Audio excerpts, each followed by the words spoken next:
Good evening, ladies and gentlemen. You're very well behaved, thank you. That's very good. My name is Paul Nurse. I'm president of the Royal Society, and it's of course my pleasure to welcome such a full house here tonight. We're going to begin with a short video.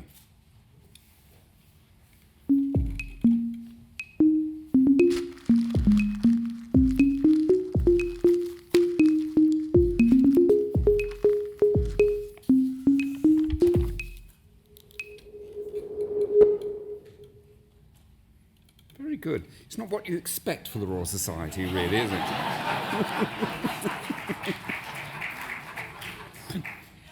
Now, this is going to be a great evening. This event is to celebrate the shortlist of the 2014 Royal Society Winton Prize for Science Books. And tonight we're going to be listening to readings from the shortlisted authors, and after that we're going to have an Oscar moment, and we're going to find out the winner of this year's prize. Now, this prize celebrates the best in popular science writing. It was originally established in 1988 with the aim to encourage the writing, publishing, and reading of good, accessible, popular science books. And since that time, it's grown to become one of the UK's most prestigious non-fiction literary prizes. And this prize is currently supported by Winton Capital Management, for which we are very grateful. The prize celebrates books that make science more accessible, that are a pleasure to read, and that are enlightening, creative, and stimulating. I don't know if that's made the authors nervous with that list. And this year's shortlist covers a wide range of science, which is one of the nice things about the prize, from the theory of general relativity, the history of physics under the Nazis. I was actually at the Brandenburg Gate last night and the night before. Very good. The mysteries of the human gut and cancer, to the elements and materials that shape the world that we live in. Now, after we've heard from the shortlisted books, our host Alice Roberts, sat here, will chair a discussion between the authors. And at the end, we will find out who is the winner of the prize. Now, before I hand over to Alice, I want to mention the judges of this year's prize. And I wonder if they might stand just as I say who they are. I spent some time in the United States, and they do this sort of thing over there. Professor Nicola Clayton, Nicola, thank you, FRS, Professor of Comparative Cognition at the University of Cambridge and scientist in residence at the Rambert, which used to be the Rambert Dance Company. Dr. Natalie Freund, Natalie? Royal Society Dorothy Hodgkin Fellow, Department of Applied Mathematics and Theoretical Physics, also University of Cambridge. Emma Reed, Emma.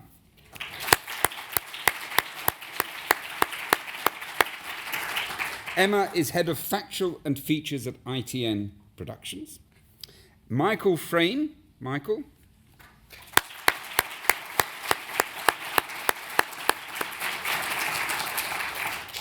Playwright and... Very good. He's taken the wind out of my sails now. Playwright and novelist, of course, well known for Noises Off, Copenhagen, Democracy, and much more. Lone Frank, journalist and author of My Beautiful Genome, is shortlisted for the 2012 Winton Prize for Science Books.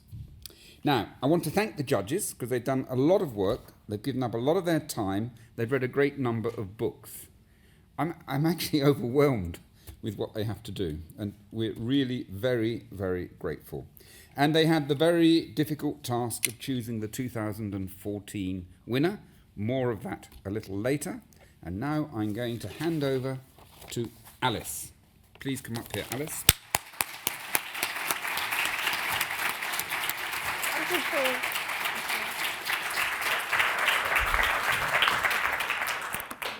Well, it's a total honour to be hosting this evening's event. Thank you very much, Sir Paul Nurse. It's an incredible prize, this Royal Society Winton Prize for a science book, and the 6 books on the shortlist are all gems of science writing. We're here to find out who the winner of the Winton Prize is, but getting onto the shortlist is a massive achievement in itself. So to those authors who are sitting there in the front, you are here representing the creme de la creme of science writing. And to everybody else, if you haven't decided what you want for Christmas yet, just put these 6 books on your Christmas list and you're sorted. So I'm going to move straight on to introducing the authors, and each of them tonight is going to read us an excerpt from their book, so we get a flavour of what their books are like and what their writing is like. The authors are Philip Ball, John Browne, Pedro G Ferreira, George Johnson, Mark Miodownik and Mary Roach. And I'd like to introduce the first of them. The first book we will hear from is Serving the Reich by Philip Ball. Philip is a writer with many books to his name, including Critical Mass. He's a previous winner of the Royal Society Books Prize back in 2005. He has a PhD in physics from the University of Bristol, and he was previously a physical science editor at Nature. Philip.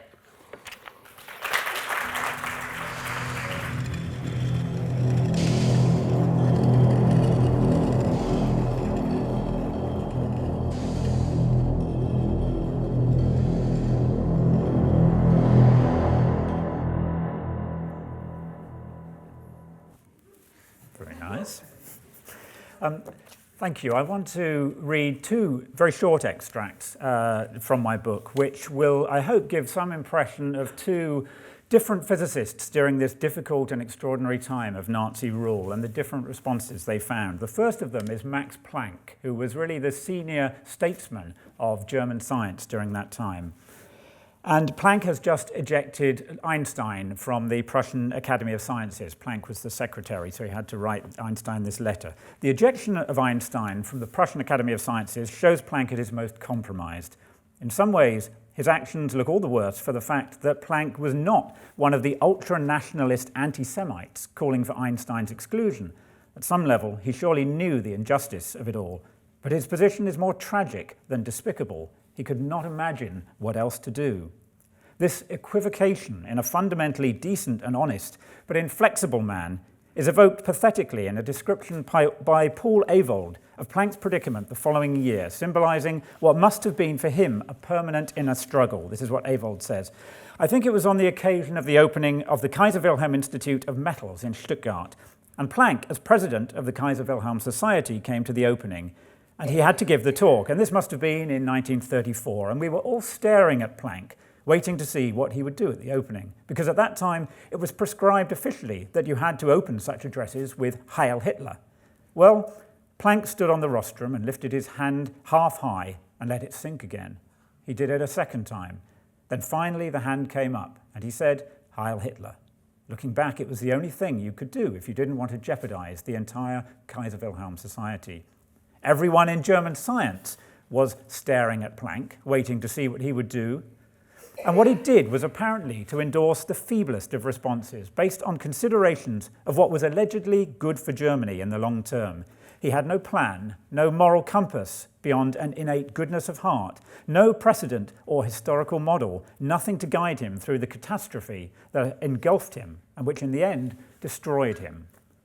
And then I want briefly just to contrast that with the position of Max von Laue, who was in some ways Planck's right-hand man, a younger physicist at that time.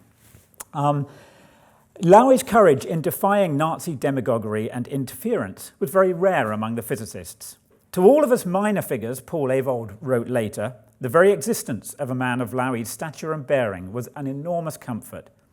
His resistance was not without a certain panache. He was said never to go out of doors without carrying a parcel under each arm, since that gave him an excuse not to give the obligatory Hitler salute in greeting.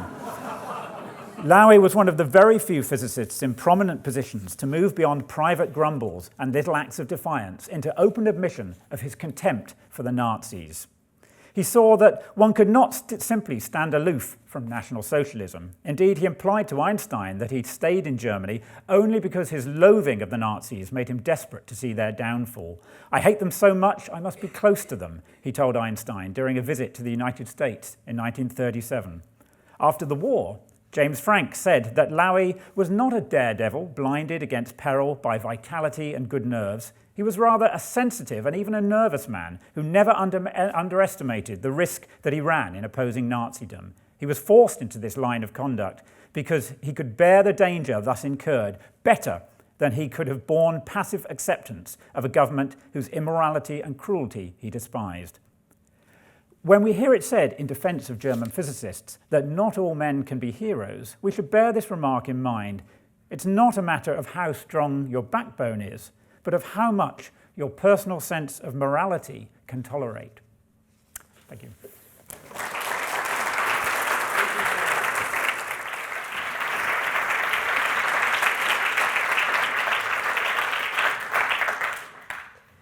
Thank you very much, Phil. It really is an extraordinary book, focusing on three scientists who really had to grapple with the moral and ethical challenges that they were facing under the Reich.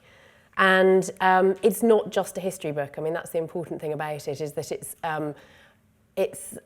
an exploration of what those men were going through and what it meant to their science. But what's really important about it is that it has lessons for us today. If we think that science happens in a vacuum, which it doesn't, it has lessons for us today about the social nature of science. So thank you very much, Phil. The next book is 7 Elements That Have Changed the World by John Browne.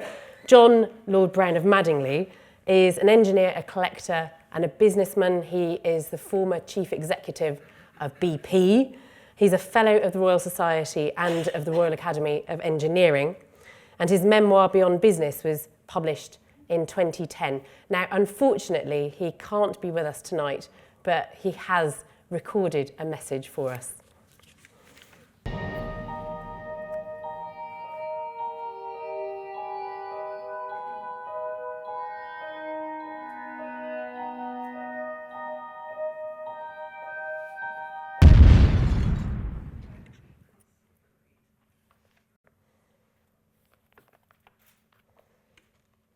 I'm very sorry that I'm not with you tonight, but as my absence shows, I'm unable to be here. I had hoped to be with you because this is a very important evening for me. I've never been shortlisted for a book on science, and for me it's a great privilege. I hope very much that if I win this prize, then the book will influence 1 or 2 more people to study science and engineering and to appreciate their role in our society. The number 7 has always held a central place in myth, music, and literature. The world was created in 7 days. There are 7 notes in the diatonic scale, and according to Shakespeare, there are 7 ages of man. In conceiving this book, I was also drawn to the number 7, so I asked myself, which of the 7 elements help us best to understand our world and how it came to be? I also thought about which have had the greatest influence on my life and which I have experienced most directly. I reached the bottom of the periodic table, 6 elements in tow. Here I came to uranium, whose nucleus, having accumulated so many protons and neutrons on the journey down the periodic table, is very unstable.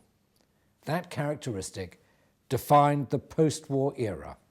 On a day in 1945, in a city in Japan, and for that reason, it is the 7th element.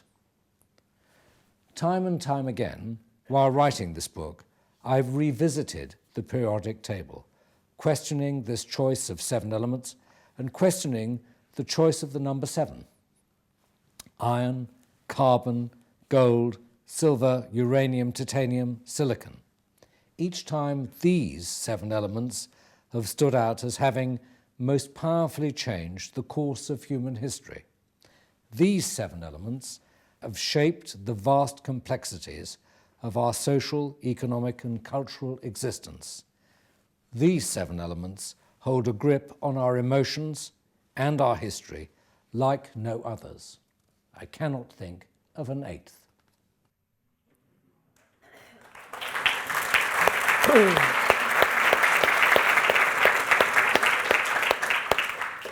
So thank you very much to John Browne for sending us that message. It's thanks to at least one of the elements, or maybe all of the elements in his book, that he was able to be with us virtually, if not in the flesh. I might have to take him up on copper.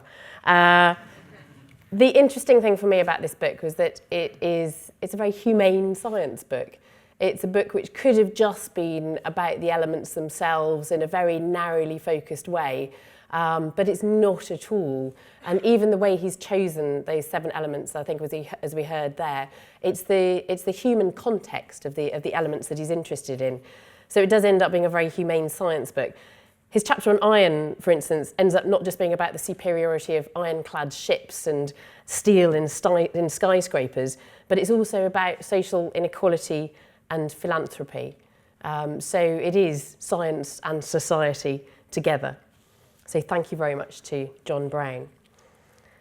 Now, the next book we're going to hear from is The Perfect Theory by Pedro G Ferreira. Pedro is Professor of Astrophysics at the University of Oxford, and over 25 years he's spent working in the area which he's written about, so looking at general relativity. He is one of the few people, perhaps there are now more than 3 people, that understand general relativity. And he's worked on cosmology in places including London, Berkeley and CERN. So I'd like to invite Pedro to come and read from his book.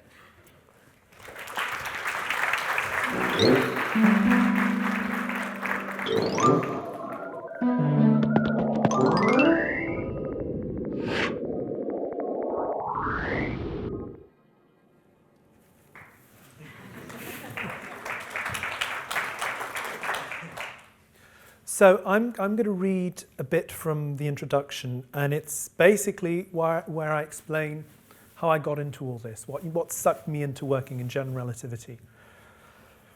I went to university in Lisbon, where I studied engineering in a monolithic building of stone, iron and glass, a perfect example of fascist architecture of the Salazar regime. The setting was apt for endless lectures, where we were taught useful things, how to build computers, bridges and machines. A few of us escaped the drudgery by reading about modern physics in our spare time. We all wanted to be Albert Einstein. Every now and then, some of his ideas would appear in our lectures. We learned how energy is related to mass and how light is actually made of particles. When it was time to study electromagnetic waves, we were introduced to Einstein's special theory of relativity. He had come up with it in 1905 at the tender young age of 26, just a few years older than us. One of our more enlightened lecturers told us to read Einstein's original papers. They were little gems of concision and clarity compared to the tedious exercises we were being set. But general relativity, Einstein's grand theory of space-time, was not part of the menu. At some point, I decided to teach myself general relativity. I scoured the library at my university and found a mesmerizing collection of monographs and textbooks by some of the greatest physicists and mathematicians of the 20th century. There was Arthur Eddington, the Astronomer Royal from Cambridge, Hermann Weyl, the geometer from Göttingen, Erwin Schrödinger and Wolfgang Pauli, both fathers of quantum physics, all with their own take on how Einstein's theory should be taught. One tome looked like a big black phone book, running more than 1,000 pages with flourishes and comments from a trio of Princeton relativists. Another one, written by the quantum physicist Paul Dirac, barely made it to a sleek and spare 70 pages. I felt that I had entered a completely new universe of ideas, populated by the most fascinating characters. Understanding their ideas wasn't easy. I had to teach myself to think in a completely new way, relying on what initially seemed like elusive geometry and abstruse mathematics. Decoding Einstein's theory required mastering a foreign mathematical language. Little did I know that Einstein himself had done the same as he tried to figure out his own theory. Once I learnt the vocabulary and grammar, I was blown away by what I could do. And so began my lifelong love affair with general relativity. It sounds like the ultimate overstatement, but I can't resist it. The reward for harnessing Albert Einstein's general theory of relativity is nothing less than the key to understanding the history of the universe, the origin of time, and the evolution of all the stars and galaxies in the cosmos. What I learned during those months of intense study is that general relativity brings space and time alive. Space was no longer just a place where things existed, nor was time a ticking clock keeping tabs on things. With Einstein, space and time are intertwined in a cosmic dance as they respond to every single speck of stuff imaginable, from particles to galaxies, weaving themselves into elaborate patterns that can lead to the most bizarre effects. For almost a century, it has been considered by many the perfect theory, a source of profound admiration to anyone who has had the privilege of coming across it. General relativity has become iconic for its resilience as a centerpiece of modern thought and a colossal cultural achievement along the lines of the Sistine Chapel, the Bach cello suites, or an Antonioni film. What more could I want?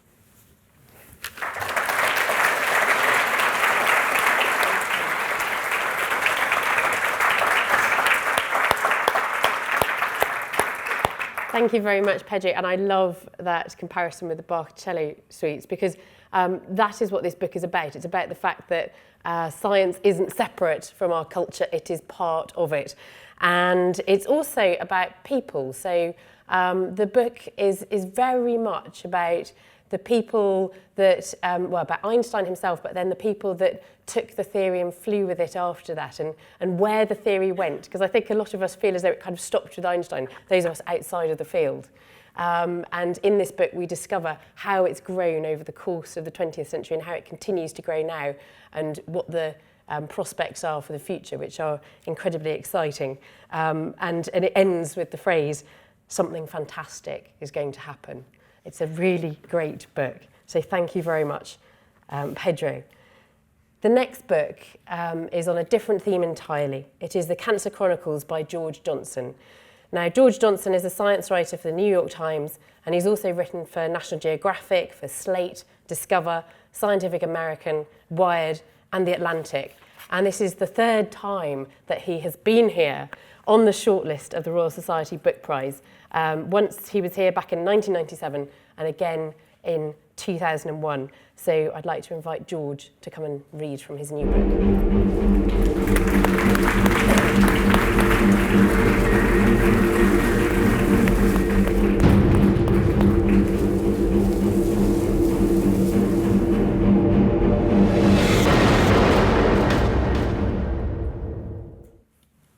Wow.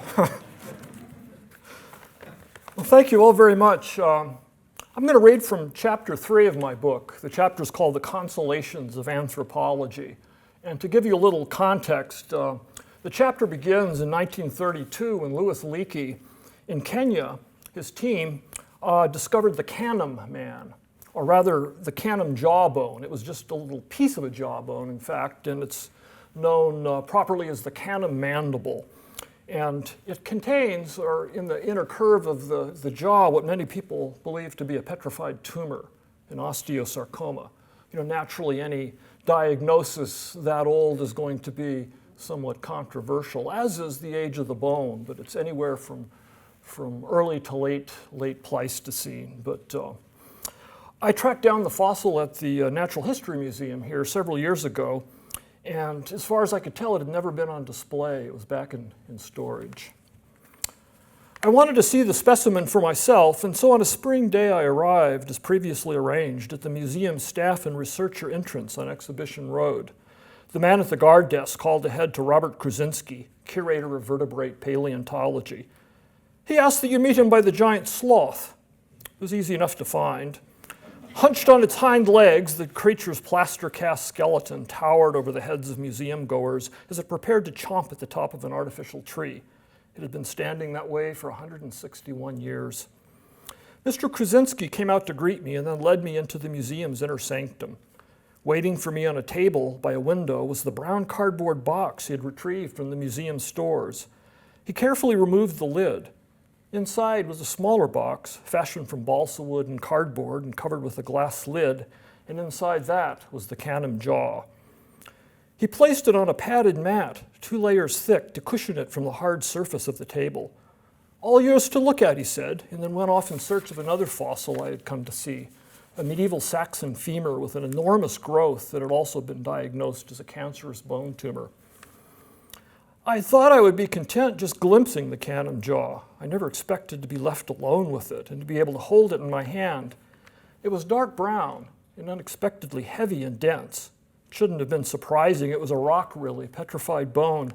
Once it had been part of a prehistoric human, or a proto-human. 2 yellowed teeth were still in place, and there was a deep hole where the root of another tooth had been. Just below that, on the left inside curve of the jaw, was the tumor. It was bigger than I had expected, reminding me perversely of a type of candy from my childhood called the jawbreaker. I could see where Leakey had sliced through the mass. Some of his colleagues considered this sacrilege, to remove a section for further analysis. I could almost picture the rest of the head, its vacant eyes pleading for relief from inexplicable pain. Mr. Krasinski returned half an hour later to see how I was doing with the fossil.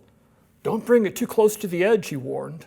I suddenly realized that the protective pad on the table was sloping toward my lap, and how easily a sudden movement might have sent the cannon mandible dropping onto the linoleum floor.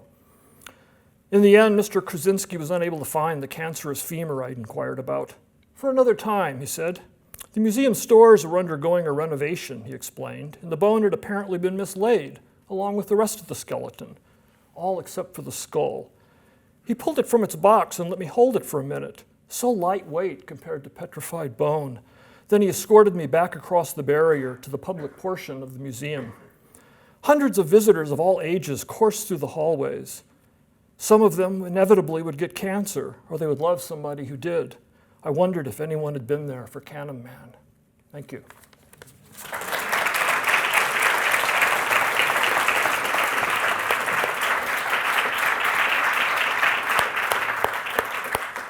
Thank you, George.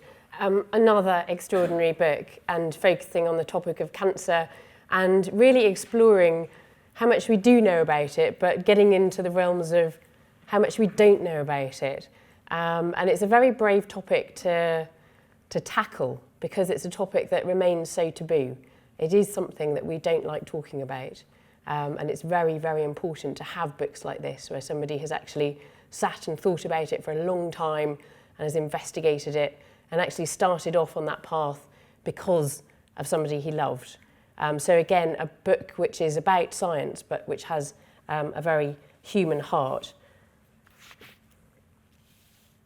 So thank you very much, George. The next book is Stuff Matters by Mark Miodownik.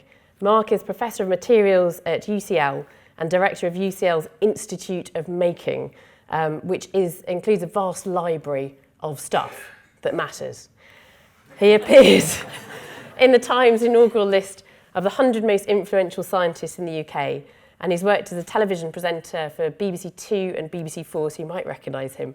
And he's collaborated with many museums, including the Tate Modern, the Hayward Gallery, and the Wellcome Collection. Mark, I'd like to invite you up to the stage.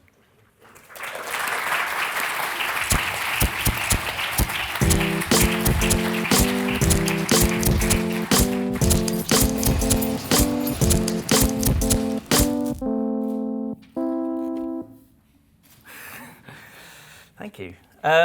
It's a great honour to be here. I'm really feeling great, very privileged company. So I study materials. I've been obsessed with them pretty much my whole life. Everything around you is made of materials, just sitting on them now, you're wearing them.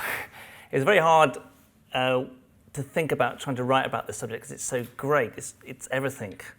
And I kind of wanted to capture that sense of it being everything, but at the same time being very intimate, that each one of us, wears it and puts it in our mouths. And when you're a kid, you go through all the materials. I've got small kids at the moment, and they're constantly putting them in their mouths and exploring the world. And yet, you can't ever capture all that in one book. So but I did think it was important really to approach this subject, which is, it's engineering and it's physics and it's chemistry and it's art and it's history and it's us, right? It's humans. I wanted to do it from a personal point of view. So I'm going to read from the introduction, which is really kind of how I got into the subject of being obsessed about materials. As I stood on the train, bleeding from what would later be classified as a 13-centimetre stab wound, I wondered what to do. It was May 1985, and I had just jumped onto a London tube train as the door closed, shutting out my attacker, but not before he had slashed my back. The wound stung like a very bad paper cut, and I had no idea how serious it was. But being a British schoolboy at the time, embarrassment overcame any sort of common sense. So instead of getting help, I decided the best thing to do would be to sit down, go home, and so bizarrely, that is what I did. To distract myself from the pain and the uneasy feeling of blood trickling down my back, I tried to work out what had just happened. My assailant had approached me on the platform asking for money. When I shook my head, he got uncomfortably close, looked at me intently, and told me he had a knife. A few specks of spit from his mouth landed on my glasses as he said this. I followed his gaze down to the pocket of his blue anorak, into which his hand was stuffed. I had a gut feeling that it was just his index finger that was creating the pointed bulge. Then another thought crept into my mind. Even if he did have a knife, it must be so small to fit into that pocket. There was no way it could do me much damage. I owned penknives myself, and I knew that such a knife would find it very hard to pierce the several layers I was wearing. My leather jacket, of which I was very proud, my grey wool school blazer beneath it, my nylon V-neck sweater, my cotton white shirt, and with the obligatory striped school tie half knotted, and my cotton vest. A plan formed quickly in my head. Keep him talking and then just push past him onto the train as the doors were closing. I could see the train was arriving and I was sure he wouldn't have time to react. Funnily enough, I was right about one thing. He didn't have a knife. His weapon was a razor blade wrapped in tape. This tiny piece of steel, not much bigger than a postage stamp, had cut through 5 layers of clothing, and then through the epidermis and dermis of my skin in one slash without any problem at all. When I saw the weapon in the police station later, I was mesmerized. I'd seen razors before, of course, but now I realized that I didn't know them at all. I had just started shaving at the time and had seen them encased in friendly orange plastic in the form of a Bic safety razor. As the police quizzed me about the weapon, the table between us wobbled, and the laser blade sitting on it wobbled too. In doing so, it glinted in the fluorescent lights, and I saw clearly that its steel edge was still perfect, unaffected by its afternoon's work. Thank you.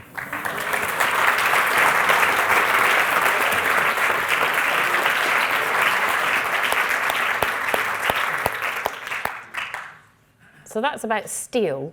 Was the razor blade embedded in you still then? No. When you got home? It was in your clothes? So Mark's book ranges across many different materials, and he takes as his starting point a photograph of him sitting on a roof, drinking a cup of coffee with some chocolate, and then there's this view in the background, and he's basically using that as a way of saying, right, let's actually look at all the different materials that we've got here. And he comes up with a range of extraordinarily different materials, which he then unpacks, and we get this incredible detail. We go into the kind of microscopic nature of those materials and look at the atoms and the molecules which make them up and try to understand their properties. But then we come right back out again to what they mean for humans and the impact that they've had on human history. So there are fantastic chapter titles in this book. It doesn't tell you what he's going to talk about until you're into it. So you get chapter titles like Indomitable, that's steel, Fundamental, concrete, Delicious, chocolate. You might argue about whether you think that's delicious and possibly fundamental as well. But if you read Mark's book, you will never, ever, ever keep your chocolate in the fridge again. So thank you very much, Mark. So finally, the last book we'll hear from tonight is Gulp by Mary Roach. Mary is a best-selling author of a range of books. Stiff, The Curious Lives of Human Cadavers, 6 Feet Over, Adventures in the Afterlife, Bonk, The Curious Coupling of Science and Sex, Packing for Mars. She's written for The Guardian, Wired, BBC Focus, GQ and Vogue, and many other publications. She lives in California, but she's here with us tonight. Mary, please come and read from your book.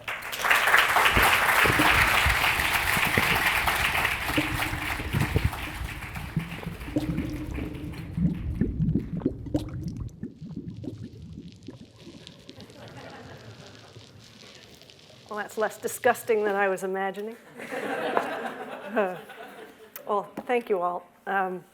I'm not going to read from the introduction. I'm actually reading from the conclusion. I mean, I feel I'm giving it away. I'm not really giving anything away. And besides, when you all walk out, you'll forget anyway. So, or if you're like me. Okay. Those who know the human gut intimately see beauty, not only in its sophistication, but in its inner landscapes and architecture. In a 1998 issue of the New England Journal of Medicine, 2 Spanish physicians published a pair of photographs, the haustrations of the transverse colon. This was side by side with the arches of an upper floor arcade in Gaudi's La Pedrera. Inspired and wanting to see my own internal Gaudi, I had my first colonoscopy without drugs. There is an unnameable feeling I've had maybe 10 times in my life. It is a mix of wonder, privilege, humility, and awe that borders on fear. I have felt it in a field of snow on the outskirts of Fairbanks, Alaska, with the northern lights whipping overhead so seemingly close I dropped to my knees. I am walloped by it on dark nights in the mountains looking up at the sparkling smear of our galaxy. Laying eyes on my own ileocecal valve, peering into my own appendix from within, bearing witness to the magnificent complexity of the human body, I felt, let's be honest, mild to moderate cramping. But you understand what I'm getting at here. Most of us pass our lives never once laying eyes on our own organs, the most precious and amazing things we own. Until something goes wrong, we barely give them thought. This seems strange to me. How is it that we find Christina Aguilera more interesting than the inside of our own bodies? It is, of course, possible that I seem strange. You may be thinking, wow, that Mary Roach really has her head up her ass. To which I say, only briefly and with the utmost respect. Thank you.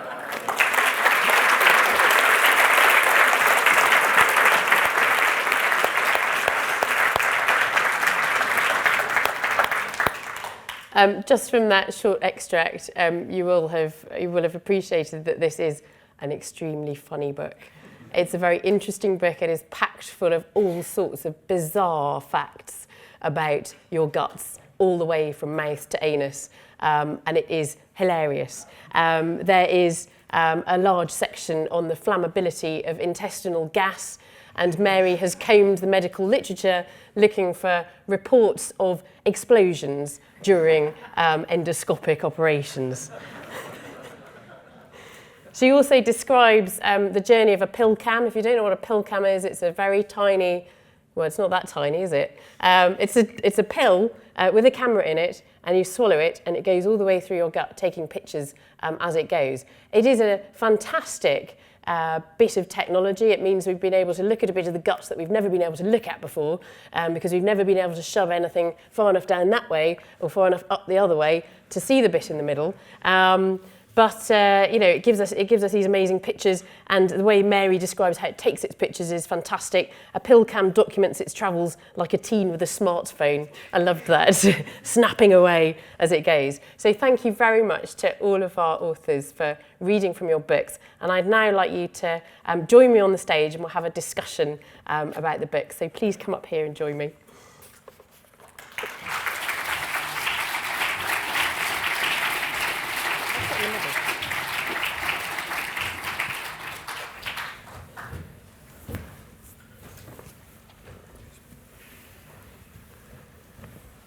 So, Mark, as you're there, why shouldn't you put chocolate in the fridge? Should we tell everybody? Well, yeah, I mean, chocolate is this material, a very special material that's designed only for your own pleasure, only to melt in your mouth.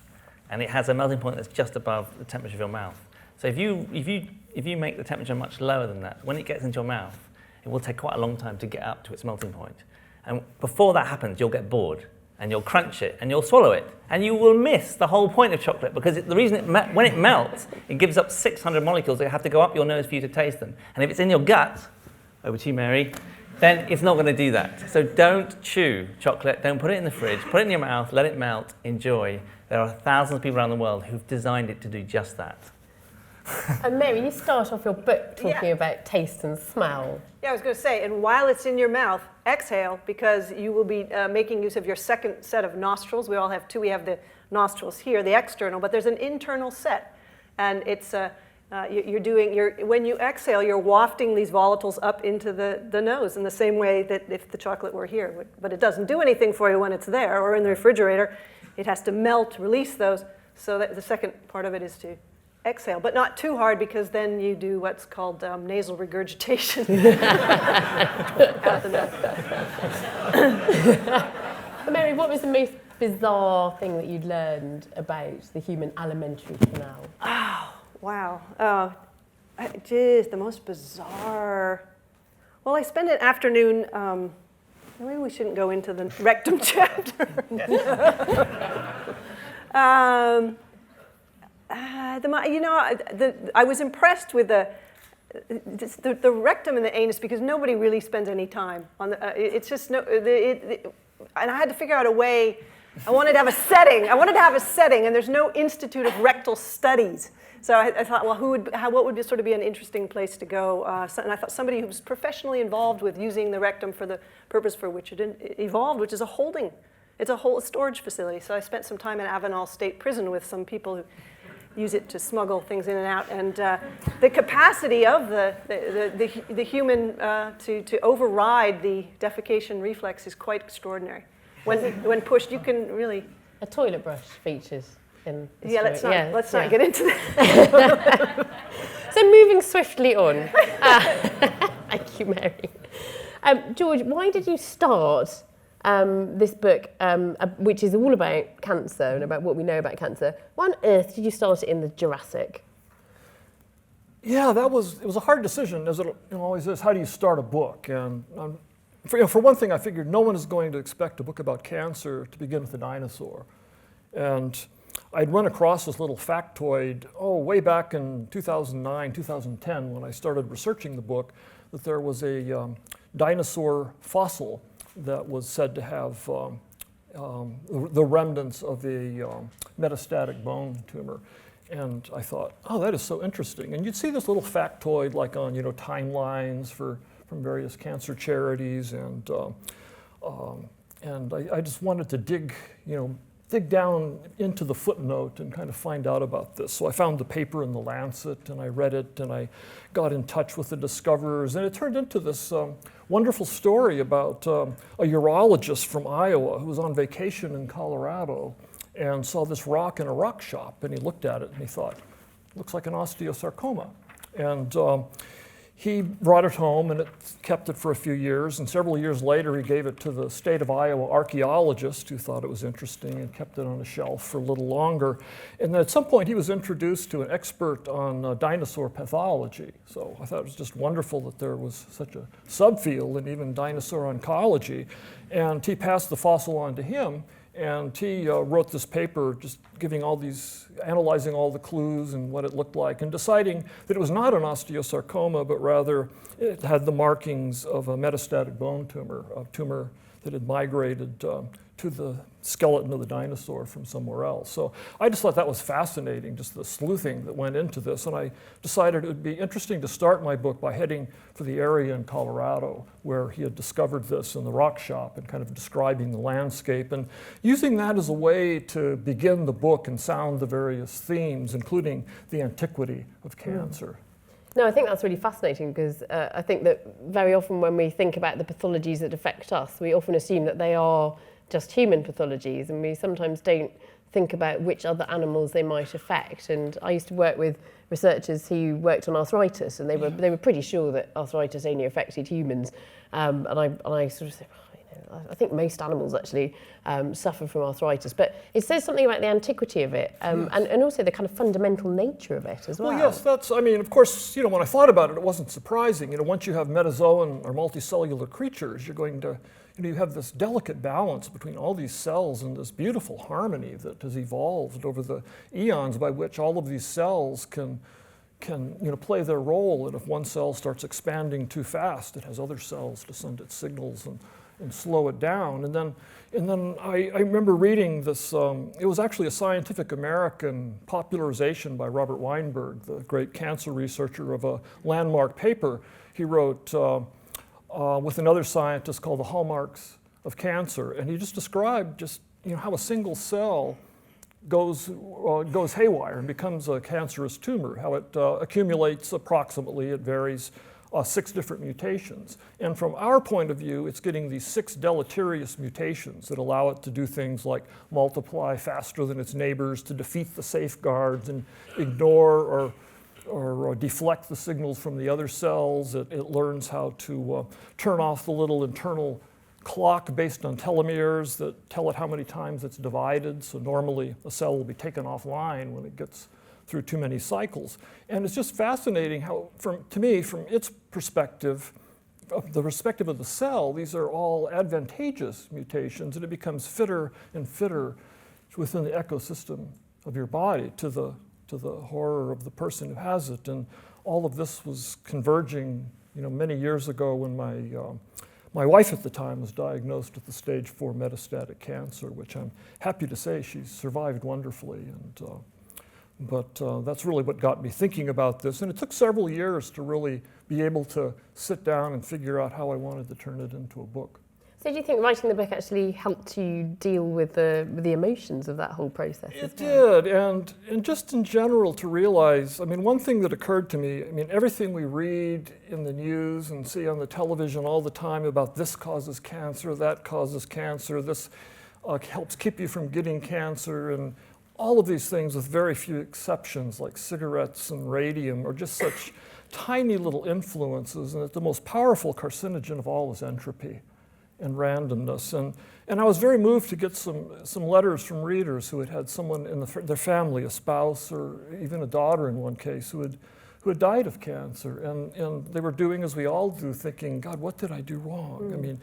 Should we have lived here instead of there? Should we have eaten this diet and not that? And then to just really appreciate that you have very little control, and just so much of it is just the roll of the dice and entropy. Thank you. So, Phil, your book is about morals and ethics in a completely different way, and it's about scientists struggling, I suppose, to continue working and somehow to square that with what's going on in the society around them. Heisenberg argued that he'd tried to delay the development of the bomb in Germany. Does it seem that he had actually done that? Well, it's a strange story about Heisenberg. There is this idea that he had falsified the mathematics, and the idea comes from a letter from Heisenberg to one of his editors that was quoted in her sort of memoir in the 1970s. That letter has never been found, but she quoted it apparently verbatim, and it was making this claim that he had purposely falsified the mathematics to avoid giving Hitler the bomb. And when you look at the records that exist from the wartime work that was being done in Germany on nuclear physics, this doesn't seem in the slightest bit credible. There's nothing else to back it up, and it's extremely hard to see, given how Heisenberg behaved after the war anyway, that he would have kept this quiet for so long if he had really done this. So it's a very peculiar episode, and frankly, I don't know what to make of it. I don't think anyone really does. Whether Heisenberg, really somehow persuaded himself that this is what he had done. He certainly was one of the German physicists who argued after the war that they had somehow been successful in keeping the bomb out of the Nazis' hands by not trying too hard, at least. And this again is controversial, and science historians are still arguing about the extent to which that was true, or perhaps the German physicists simply didn't understand enough about the bomb to make one. Or perhaps, and I think this is probably closer to the truth, they didn't have enough conviction that they would really be able to deliver for them to promise anything, particularly to the Nazis, and the Nazis never felt that this was going to be worth putting a lot of money into it. And so they put it into the rocket program instead, and that was funded to the same kind of tune as the Manhattan Project was. So the money, in principle, would have been there. So it's a very complicated and tangled tale, as Michael Frayn knows very well. What went on during the wartime in terms of the research that the German physicists were doing on nuclear science. And some suspicions have arisen very recently, actually. I was surprised to read about Dubai and this accusation in, I think, 2005 that perhaps he hadn't been quite as free of guilt as we've assumed. Well, Peter Dubai was the person, he's a Dutch physicist who was won the Nobel Prize in the 1930s. He made his career in Germany, and he was really one of the most powerful scientists in German physics, or in German science generally, during the Nazi time.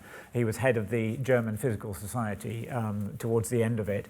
So he had a pivotal role, really, in what was going on in physics at that time. But he left Germany just after the war broke out, went to give some lectures in the United States and never came back. And it seems clear that he probably never intended to come back.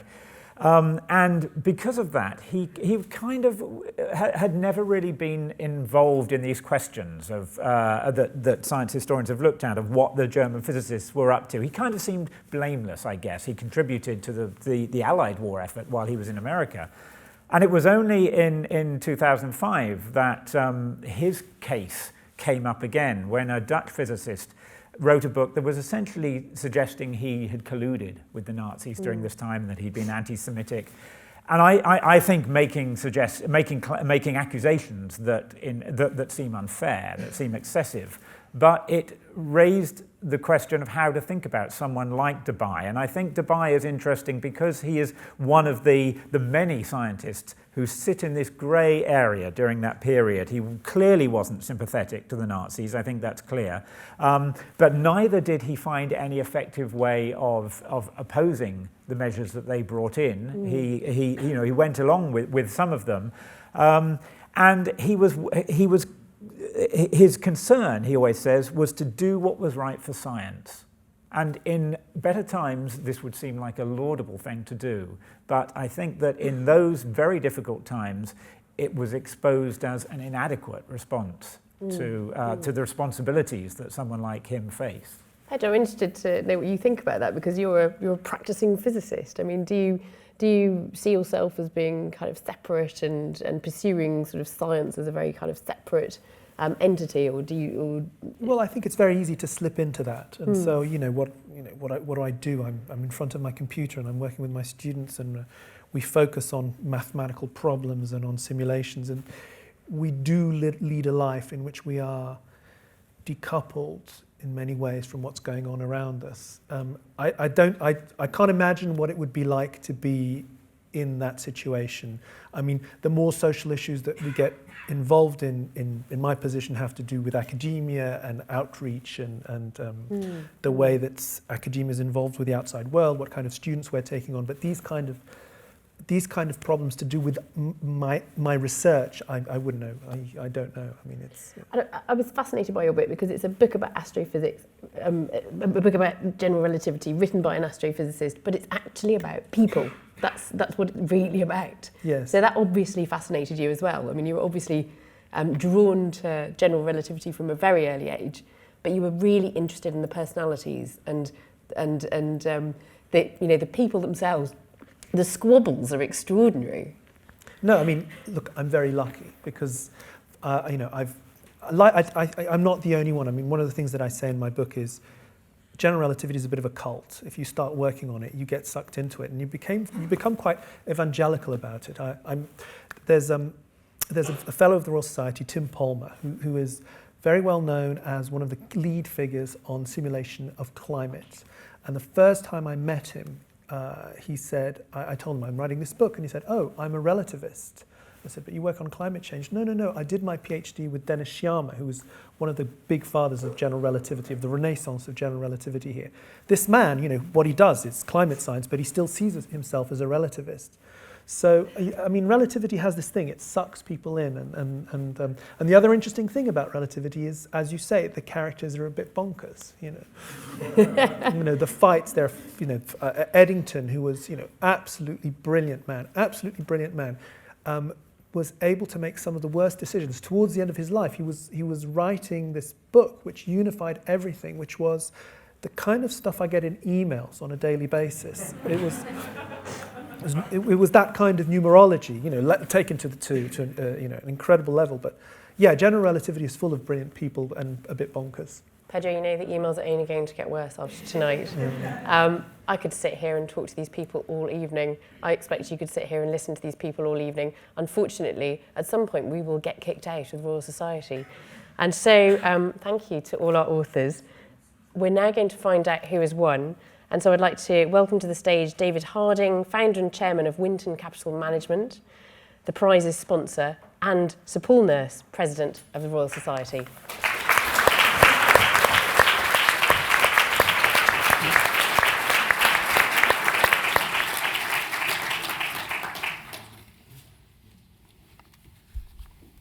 I'm afraid you've now got to endure a short commercial on behalf of the sponsor, for which I apologise. But Winton Capital, for those of you who do not know us, is a company that has made money by applying the scientific method, the study of all the financial market data in the world, broadly with a view to finding ways of betting on the ups and downs of all these financial markets, which will make us profits.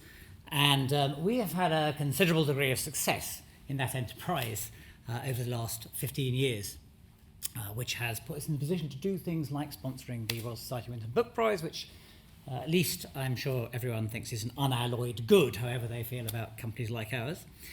And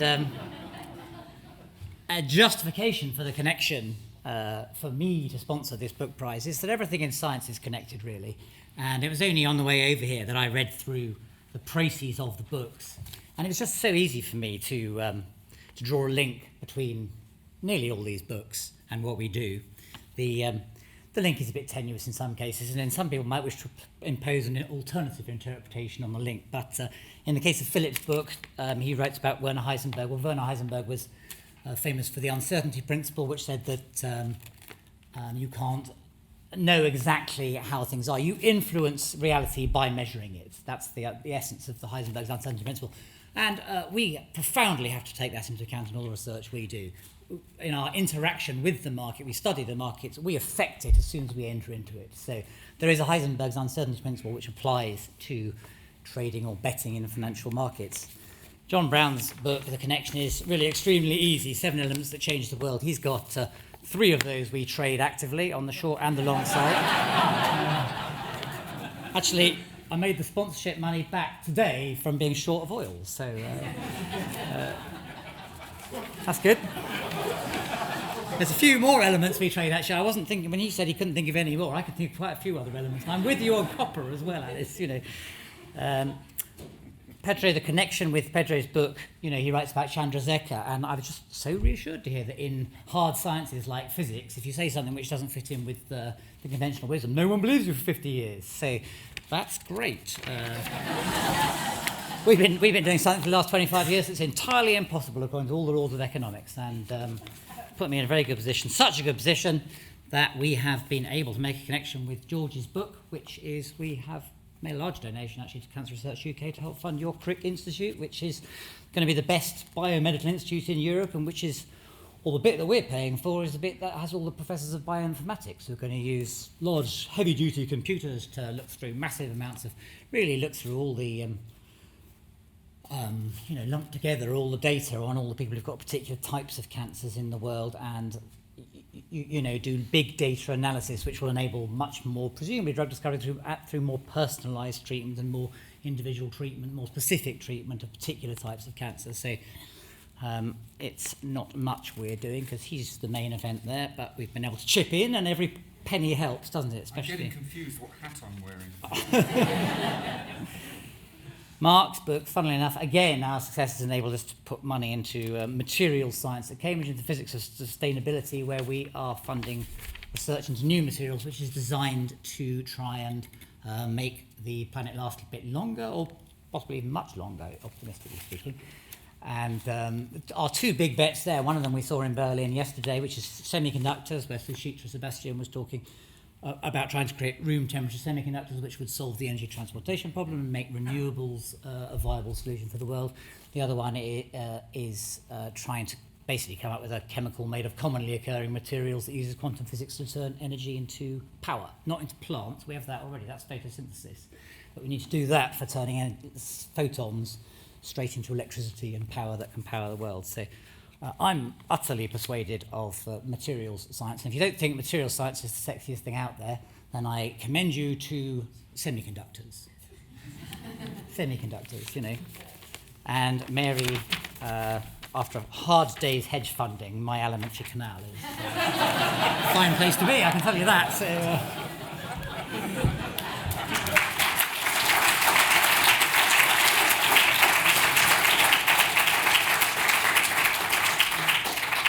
I think David's got another career in him, don't you? I want to thank two people before we move on. First of all, David, for his great generosity in allowing us to proceed with this book prize. We really are very grateful to you. Thank you, David.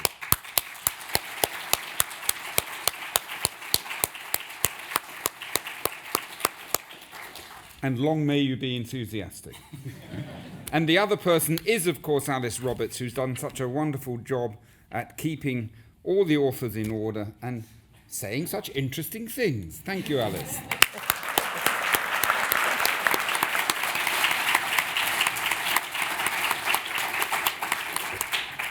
Now, this is the moment we've all been waiting for. We have here a cheque that's going to be given by David. And we have here a trophy, and that's going to be given by me. This is heavier than this. This is worth more than that.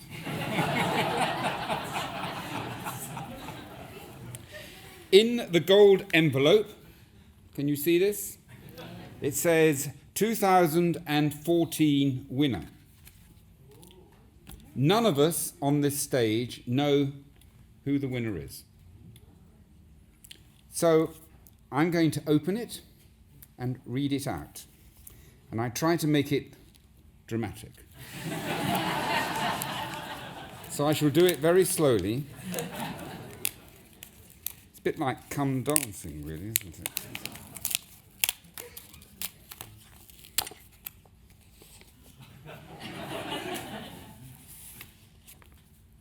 Mark Miodownik, Staff Matters.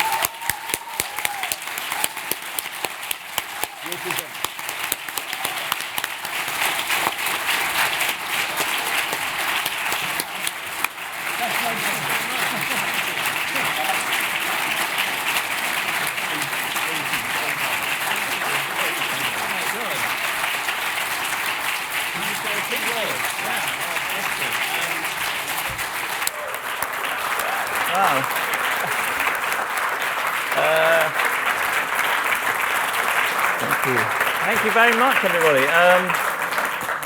It's ironic, I spend my whole time sort of thinking out real material stuff, and this feels very, very dreamlike, to say. I never in my wildest dreams thought this would happen. And I've got to, thank my Mrs. Ruby.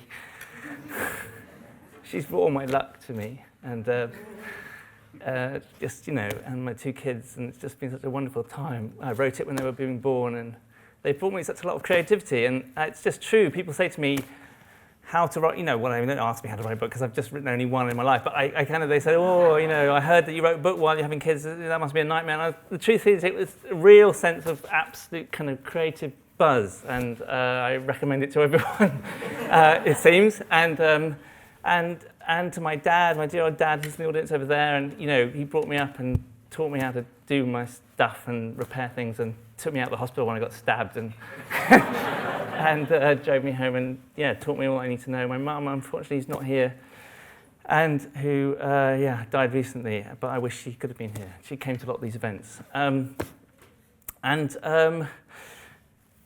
haven't thought about the speech.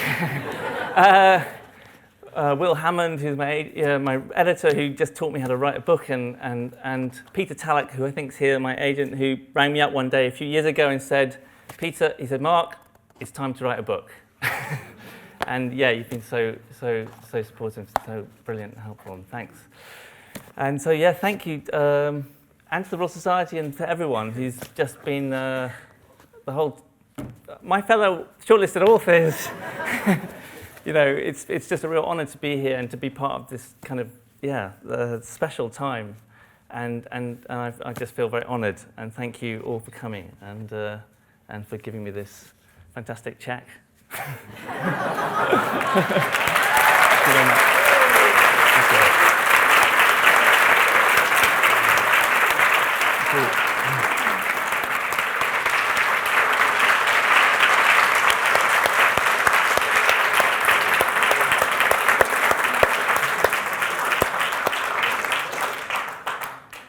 To see the trophy. Yeah, sorry, yeah. Get the trophy out. Let's have a look at it. It's a material. That's beautiful. It's acrylic, everyone. No, I don't mean that in a bad way. It's the subject of a future book. It's a good material.